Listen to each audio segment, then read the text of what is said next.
Hello दोस्तों, प्रणाम। शीला तिवारी लड्डू गोपाल अवधि भाषा पे एक सोहर गाँव जाती है। आपको अच्छा लगे तो लाइक करना, कमेंट करना, शेयर करना ना भूलना दोस्तों, लाइक करना जरूर।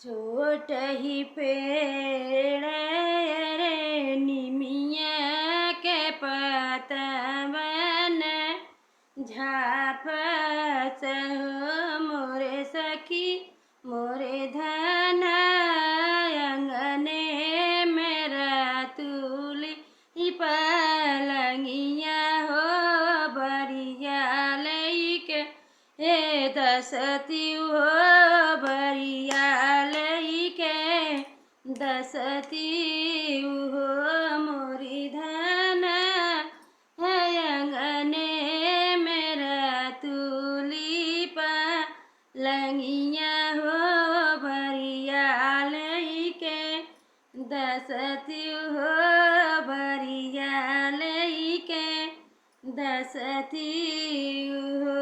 सुनवई कई मोर नैहर मोतियन ओरी चुअई मोतियन ओरी चुअई हो मोरे साहेब सात बिरन कई बहिनिया हो सजरिया कैसे दस बई हो सजरिया कैसे दस बई हो।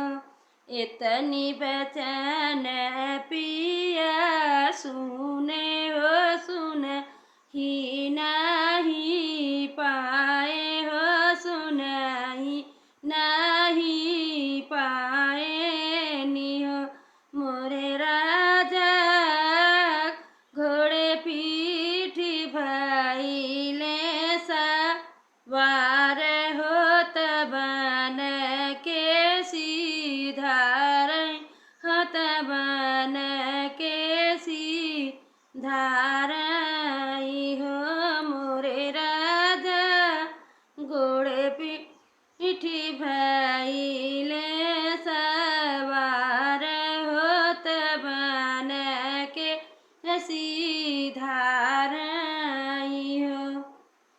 एक बन गईले दूसरे बन वर तीसरे बने हो मोरी सखिया पीछमा उलटी जब चितमई होत गोहने सी तलरानी गोहने सी तलरानी हो।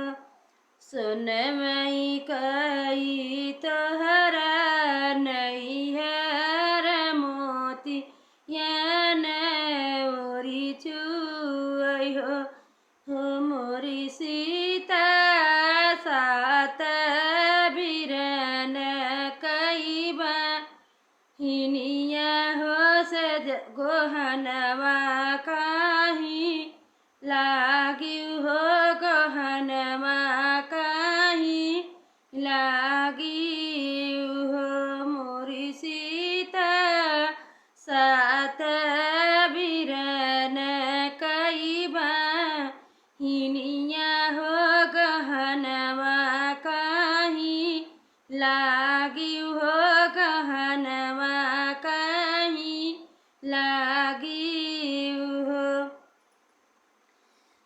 टूटी फूटी माटी कई मोर नैहर अनियन ओरी चुअई हो मोरे साहेब भौजी जहाई माल किनिया हो गहनवा तोहरे लागे हो गहनवा तोहरे लागे हो मोरे साहेब भौजी जहाई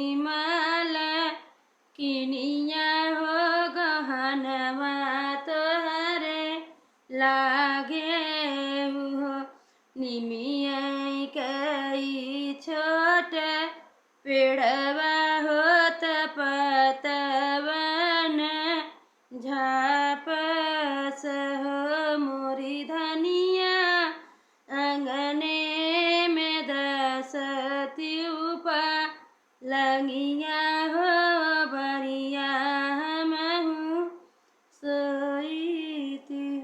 दोस्तों प्रणाम। आपको अच्छा लगे तो लाइक करना, कमेंट करना, शेयर करना।